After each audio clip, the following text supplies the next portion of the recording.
Our channel Aruna's channel. ముందుగా అయితే మన శివ కుటుంబ సభ్యులందరికీ కూడా నమస్తే. సో ఎలా ఉన్నారండి? అందరూ బాగున్నారా? నేను బాగున్నాను, మీరందరూ కూడా బాగున్నారని అనుకుంటున్నాను. ఇంకా బాగుండాలని మనస్ఫూర్తిగా కోరుకుంటున్నాను. ఓకే, ఈరోజు మన వీడియో ఏంటి అంటే మీరు కనకదార స్తోత్రాన్ని ఎలా పారాయణ చెయ్యాలి. సో మనం చాలా రెమెడీస్లో చెప్పుకుంటూ ఉన్నాము. చాలా మంది ఇన్స్టాలోను అలాగే కామెంట్స్లోను ఆర్థిక ఇబ్బందులతో చాలా కష్టాలు పడుతున్నాము, మాకి ఆదాయం పెరిగేలాగా ఏదైనా రెమెడీ చెప్పక్క అని చాలా మంది అడుగుతున్నారు. సో ఆ కారణంగానే మనం చాలా సార్లు చెప్పాము, కనకదార స్తోత్రం పారాయణ చెయ్యండి. ప్రతిరోజు కూడా 3 సార్లు తప్పకుండా మన ఆదాయంలో రిజల్ట్ అనేది వస్తుంది. ఖచ్చితంగా మనకి మంచి రోజులు అనేది వస్తాయి అని చెప్పాను కదా. సో అదైతే చాలా మంది మాకి యూట్యూబ్లో చూస్తున్నాము, సరిగ్గా అర్థం కావడం లేదు, అంటే మాకు ఎక్కడ నిలపాలి, ఎక్కడ స్టార్ట్ చేయాలి అనేది ఒక క్లారిటీ లేదక్క. మీరు ఒకసారి చెప్పి పారాయణ చేసి మాకి ఆ లిరిక్స్తో సహా రాసి చూపించండి అని చాలా మంది అడుగుతున్నారు. సో ఇదైతే నా సబ్స్క్రైబర్స్ కోరిక మేరకు సో మీకోసం నేను అయితే ఇంకొక రాగంలో, నేను నార్మల్గా ఇంట్లో ఒక రాగంతో పాడుతూ ఉంటాను. సో మీకోసం ఒక కొత్త రాగంతో నేను కూడా యూట్యూబ్లోనే చూసి నేర్చుకున్నాను. చాలా అద్భుతంగా ఉంటుంది.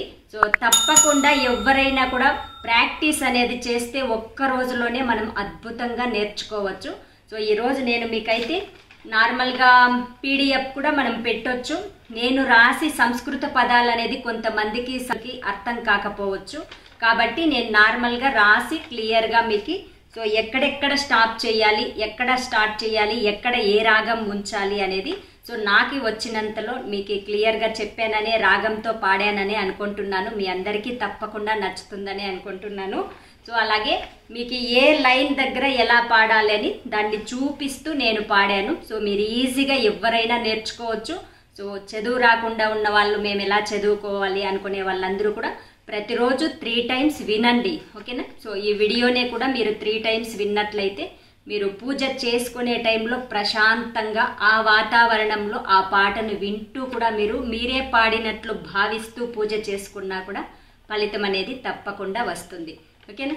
సో ఇంకా ఆలస్యం ఎందుకు, సో వీడియో అయితే ఈరోజు నేను కనకదార స్తోత్ర పారాయణ ఎలా చేశాను అని మీరు కూడా నాతో కలిసి పాడండి. అంగం హరేః పులకభూషణమాశ్రయంతి భృంగాంగనేవ ముకులాభరణం తమాలం అంగీకృతా కిల విభూతిరపాంగలీలా మంగళ్యదాస్తు మమ మంగళదేవతాయాః ముగ్ధా ముహుర్విదధతి వదనే మురారేః ప్రేమత్రపా ప్రణిహితాని గతాగతాని మాలాదృశోర్మధుకరీవ మహోత్పలేయ సా మే శ్రియం దిశతు సాగర సంభవాయాః ఆమీలితాక్షమధిగమ్య ముధా ముకుందం ఆనందకందమనిమేషమనంగతంత్రం ఆకేకరస్థితకనీనికపక్ష్మనేత్రం భూతై భవేన్మమ భుజంగసయాంగనాయాః బాహ్వంతరే మధుజితశ్రితకౌస్తుభేయ హారావలీవ హరినీలమయీ విభాతి కామప్రదా భగవతోపి కటాక్షమాలా కళ్యాణమావహతు మే కమలాలయాయాః కాళాంబుదాలి లలితో రసికైటబారేః దారాదరే స్ఫురతి ఆతటిదంగనేవ మాతుః సమస్త జగతం మహనీయమూర్తిః भद्राणि मे दिशतु भार्गवनन्दनायाः प्राप्तं पदं प्रथमतः खलु यत्प्रभावान् माङ्गल्यबाजि मधुमादिनि मन्मदेन मय्यापतेत्तदिहमन्तरमीक्षणार्थम् मन्दालसञ्चमकरालय कन्यकायाः विश्वामरेन्द्रपदविभ्रमधानदक्षम् आनन्दहेतुरधिकं मुरविद्विषोऽपि ईशन्निसीदतु मयि क्षणमीक्षणार्थम् इन्दीवरोधर सहोदरमिन्दिरायाः इष्टाविशिष्टमतयोऽपि ययादयाद्रा दृष्टा त्रिविष्टपपदं सुलभं लभन्ते दृष्टिः प्रहृष्टकमलोधर दीप्तिरिष्टा पुष्टिं कृषिष्ट मम पुष्करविष्टरायाः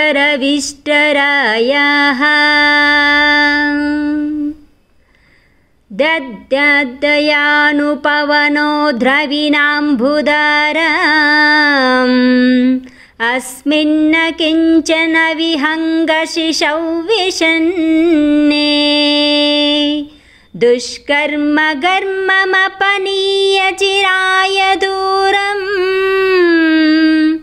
नारायण प्रणयिनी नयनाम्बुवाहः गीर्देवतेति गरुडध्वज सुन्दरीति शाकाम्बरीति शशिशेखरवल्लभेति सृष्टिस्थितिप्रलयकेलिषु संस्थितायै तस्यै नमस्त्रिभुवनैकगुरोस्तरुण्यै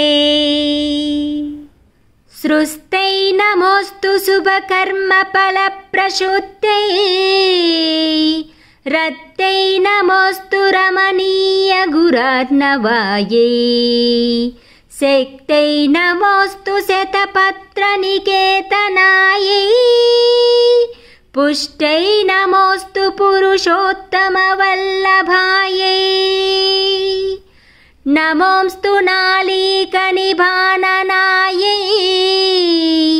नमोऽस्तु दुग्धोदधिजन्मभूम्यै नमोऽस्तु सोमामृतसोदरायै नमोऽस्तु नारायणवल्लभायै नमोऽस्तु हेमाम्बुजपीठिकायै नमोऽस्तु भूमण्डलनायिकायै नमोऽस्तु देवादिदयापरायै नमोऽस्तु शर्ग्णायुधवल्लभायै नमोऽस्तु देवै भृगुनन्दनायै नमोऽस्तु विष्णोरुरसिस्थितायै नमोऽस्तु लक्ष्मै कमलालयायै नमोऽस्तु दामोदरवल्लभायै नमोऽस्तु कान्ते कमलेक्षणायै नमोऽस्तु भूते भुवनप्रसूते नमोऽस्तु देवादिभिरर्चितायै नमोऽस्तु नन्दात्मजवल्लभायै।